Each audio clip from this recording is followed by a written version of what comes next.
Et bonsoir à tous, vous êtes sur Graal Sud TV. Et aujourd'hui, on va tâcher de répondre à une question existentielle de rôliste. Peut-on faire une partie de jeu de rôle quand le MJ est le seul à ne pas connaître le scénario?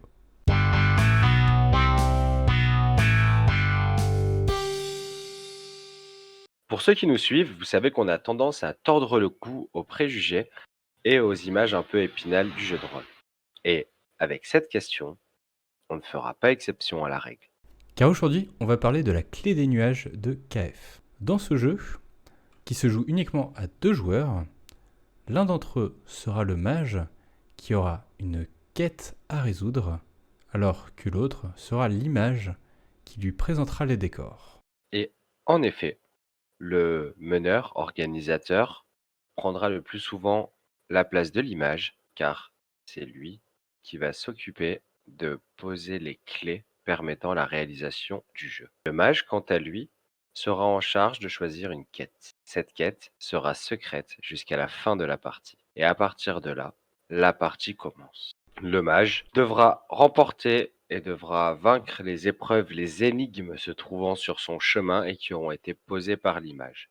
L'image, quant à elle, décrira avec précision et poésie le lieu dans lequel se trouve le mage. Mais l'image aura également un autre but, celle de comprendre la quête du mage à travers ses actions, et de lui proposer des épreuves qui seront directement en rapport avec cette compréhension de sa quête. Ce jeu de rôle se passe au tour par tour. Le mage arrive dans les ruines, qui sont le symbole de la fin de sa quête, et l'image commence à lui décrire ce qu'il voit. En lui décrivant ce qu'il voit, il n'oublie pas de préciser ce qui se trouve dans un tiroir, si jamais il décide de l'ouvrir, ou ce qui se trouve à différents endroits cachés si le mage a envie de les chercher. Car une fois que la description est terminée, l'image laisse place au mage qui a le temps et la possibilité de résoudre chaque détail qui a été donné et surtout l'obligation de résoudre l'énigme ou l'épreuve donnée par l'image. À partir de là, une nouvelle porte s'ouvre et donne sur une nouvelle pièce. Le mage annonce ce qu'il pense trouver de l'autre côté. Et l'image prend en note ce qui est dit pour essayer ou non de façonner un nouveau lieu pour le mage selon son envie.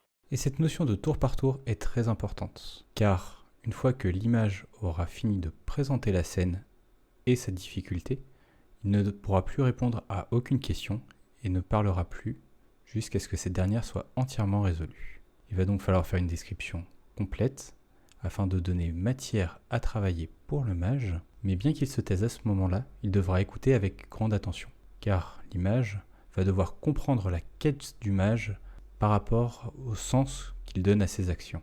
Par exemple, bien que le mage ait tous les pouvoirs qu'il souhaite à sa disposition, il faut que la résolution des problèmes soit liée à sa quête. Par exemple, s'il est face à un escalier géant, il pourrait tout simplement s'envoler, ou alors, si sa quête est de prouver sa valeur, il a plus de sens à ce que ce dernier escalade péniblement, marche par marche. Et c'est d'ailleurs une des autres mécaniques importantes de ce jeu. Bien que l'image va inventer un problème, il n'a pas à y trouver une solution, ce sera entièrement au mage de se débrouiller avec. Pour résoudre les problèmes, les énigmes et les épreuves qui seront sur la route du mage, le mage a à sa disposition 3 clés. La première, c'est son objet de pouvoir. La source de son pouvoir, que ce soit un objet ou une partie de son corps.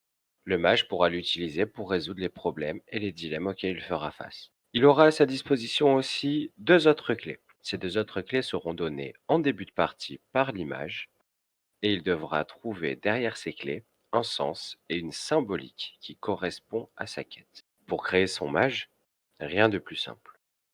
Un objet de pouvoir, une apparence, un petit bac qui lui explique comment il est arrivé ici, et un artefact. Cet artefact sera le premier indice à destination de l'image pour qu'elle comprenne la quête que le mage est en train de réaliser. Un proche disparu, un proche perdu, un morceau de tissu tel un foulard ou une chaussette pourra entièrement faire l'affaire. Un problème de sommeil, du sable, un oreiller feront un talisman parfait. Une peur, une crainte quelque chose qui la représente, ou du moins qui représente la solution à ce problème, en feront des talismans parfaits. La clé des nuages est donc un jeu narratif atypique, car on va perdre cette notion de dialogue que l'on a normalement entre le MJ et le joueur, car cette fois-ci ça va vraiment être des phases d'écoute, des phases de réflexion et des phases de description à tour de rôle que l'on devra effectuer pendant la partie. Nous ne sommes pas non plus sur une histoire complète. Nous commençons par la fin de l'histoire, par l'aboutissement d'une quête, et c'est vraiment ce dénouement qui va donner tout l'impact à la narration.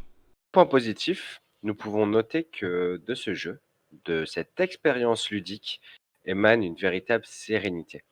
En effet, nous sommes dans un jeu qui est très proche du jeu symbolique, un peu à l'image des enfants dans la cour de récréation, où tout se règle à coup de «Eh ben à ce moment-là, je dis que moi, eh ben je fais comme ça». Et le côté tour par tour et le côté liberté entière permet à chaque joueur d'avancer sans pression vers la réalisation de l'histoire. Ce qui en fait une très bonne porte d'entrée pour tout ce qui est jeu narratif. Une partie de la clé des nuages donne l'impression de vivre un conte, tant le côté symbolique est fort, tant la compréhension de la quête est au cœur même du jeu. Un très gros avantage de la clé des nuages est son installation matérielle. Vous avez juste besoin de votre partenaire, qu'il vous entende et qu'il vous réponde. C'est un jeu qui est donc parfait pour jouer n'importe où, dans les embouteillages, en camping, autour d'une table. Il ne vous faudra que la connaissance des règles pour pouvoir mener une partie. Et une fois cette première partie faite, libre à vous d'interchanger les rôles, car la compréhension en est extrêmement simple. De plus, la clé des nuages est un formidable outil pour enrichir sa pratique narrative. En effet, le fait d'être obligé de parler au tour par tour obligera l'image comme le mage à décrire au maximum les actions et ce qu'il se passe. Ça vous permettra d'user et d'abuser de termes de vocabulaire et de pouvoir ainsi, dans de futures parties d'autres jeux, enrichir votre expérience et celle des autres. Et de la même façon, ça va être un jeu qui va vous apprendre à être plus attentif à ce que dit l'autre joueur. Car tout ce que dit l'image est important et tout ce que dit le mage est important pour votre propre rôle.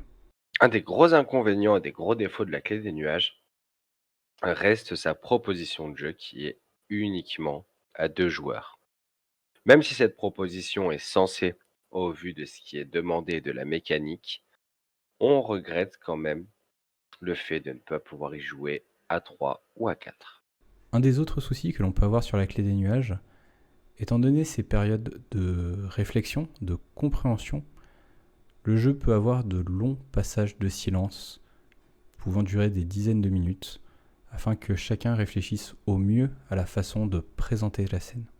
Nous nous permettons aussi d'émettre une petite mise en garde quant au fait que le tour par tour empêche donc tout dialogue entre le mage et l'image, et qu'il va falloir être bien conscient que tout ce qui ne sera pas dit n'existera pas dans l'univers, que chaque moment de description doit être le plus complet possible.